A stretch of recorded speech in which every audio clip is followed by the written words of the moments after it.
Shalom, selamat siang. Perkenalkan, nama saya Sarah Remalia Nasoa. Saya berkuliah di Universitas Pembangunan Indonesia Manado. Saya fakultas keperawatan dengan program studi ilmu keperawatan. Saya sekarang semester 7. Video ini dibuat untuk memenuhi tugas dari Nurse Hani Mukurimban SKPMKEP dalam mata kuliah keperawatan kritis. Pada saat ini saya akan menjelaskan tentang keperawatan kritis. Menurut American Association of Critical Care Nurse atau AACN, mendefinisikan keperawatan kritis adalah keahlian khusus di dalam ilmu perawatan yang dihadapkan secara rinci dengan manusia atau dengan pasien dan bertanggung jawab atas masalah yang mengancam nyawa. Tujuan dari keperawatan kritis kepada perawat yaitu untuk memiliki rasa ingin tahu dan penting juga bagi pasien dan keluarga pasien, karena untuk asuhan keperawatan yang diberikan kepada pasien dengan tepat dan untuk menaikkan derajat kesehatan dan untuk menurunkan angka sakit. Apa yang diartikan dengan pasien yang sakit kritis? Pasien sakit kritis adalah pasien yang mengalami disfungsi atau kegagalan dari satu atau lebih organ, sistem organ yang kelangsungan hidupnya bergantung pada perawatan dan pemantauan dengan peralatan-peralatan yang canggih.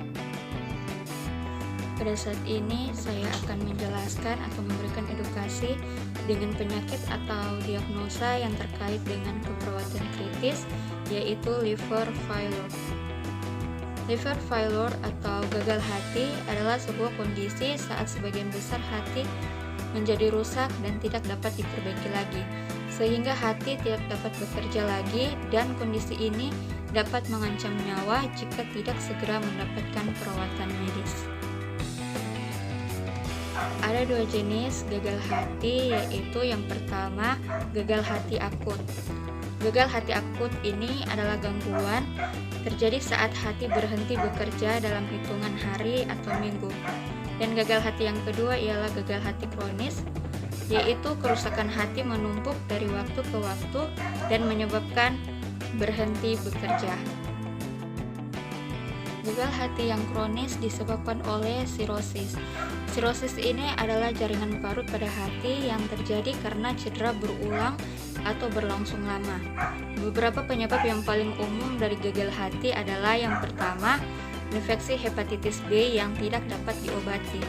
Hepatitis B adalah peradangan pada organ hati yang disebabkan oleh virus hepatitis B. Dan yang kedua ialah infeksi hepatitis C yang tidak dapat diobati. Hepatitis C adalah peradangan pada hati akibat infeksi virus hepatitis C. Yang ketiga ialah perlemakan di dalam hati. Yang keempat, keracunan zat yang mengandung metal. Yang kelima, infeksi parasit seperti skistosoma. Dan yang keenam, kelainan genetik. Ada beberapa gejala yang bisa kita lihat apabila organ hati ini mulai rusak. Yang pertama, kelelahan. Yang kedua, mual. Yang ketiga, kehilangan selera makan. Keempat, atau diare. Yang kelima, muntah darah. Yang keenam, darah dalam tinja. Yang ketujuh, badan, mata, air seni terlihat kuning karena gangguan metabolisme bilirubin. Dan yang kedelapan ialah sulit untuk tidur, terlebih khusus sulit tidur pada malam hari. Kita bisa mencegah tubuh kita agar supaya penyakit liver ini tidak menyerang tubuh kita. Pencegahan yang pertama ialah 1. Menerapkan pola makan dan hidup yang sehat. Yang kedua, dapatkan vaksin hepatitis. Yang ketiga, gunakan obat penurunan demam sesuai dengan dosis yang dianjurkan.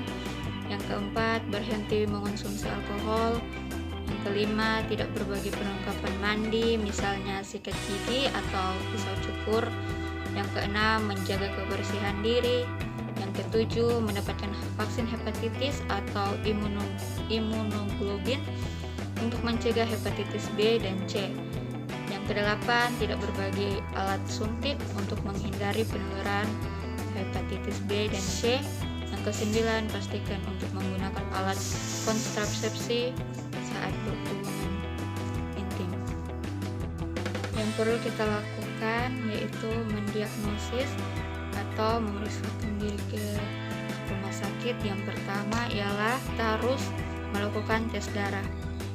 Pemeriksaan ini dapat diketahui seberapa efektif hati untuk berfungsi. Seseorang dengan gagal hati akut, tubuhnya kesulitan untuk membukukan darah dengan cepat. Yang kedua, lakukan pemeriksaan hati melalui USG, CT scan, dan MRI untuk melihat bentuk hati dan memeriksa apakah terbentuk jaringan parut atau tumor di hati. Yang ketiga, lakukan biopsi. Dokter akan mengambil potongan kecil pada jaringan hati menggunakan jarum dan melakukan pemeriksaan di lab. Proses ini didiagnosis adalah prosedur khusus yang memungkinkan dokter memasukkan jarum ke pembuluh darah di leher. Dan yang terakhir yaitu penata laksanaan. Ada 3 penata laksanaan, yaitu yang pertama, konsumsi obat sesuai dengan anjuran dokter. Yang kedua, perawatan suportif. Jika penyebab gagal hati adalah virus, rumah sakit dapat mengobati gejalanya hingga virus tersebut benar-benar hilang dengan sendirinya. Untuk hal ini, hati terkadang bisa pulih dengan sendirinya. Dan yang ketiga, lakukan transplantasi hati.